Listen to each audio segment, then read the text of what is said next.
बापानी माड्या उभ्या केल्या, कोणाच्या बापानी हॉस्पिटल उभी केली, तर कोणाच्या बापानं कॉलेज उभे केली. अरे पण आपल्या शेतकरी बापानं अख्खं जग उभा केलंय. आणि या शेतकरी राजांचे पुत्र आहोत आपण, याचा आपल्याला अभिमान पाहिजे.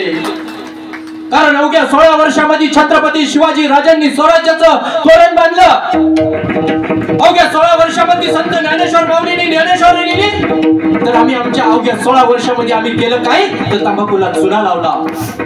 अवघ्या 17ला गुटखा खाल्ला, अवघ्या 18ला दारू पेला. आणि ऐन तारुण्यामध्ये काही करण्याच्या उमेदीमध्ये ही वाट मसनाची काय केलं जन्म येऊन. अरे इतकं चांगलं शरीर या देवानी दिलंय, ते व्यसन करण्यासाठी.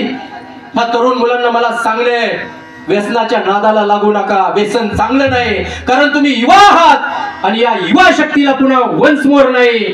ते म्हणतात ना, पायातील ताकद निघून गेली आणि पर्वतावर चढायचं ठरवलं तर ते शक्य होणार नाही.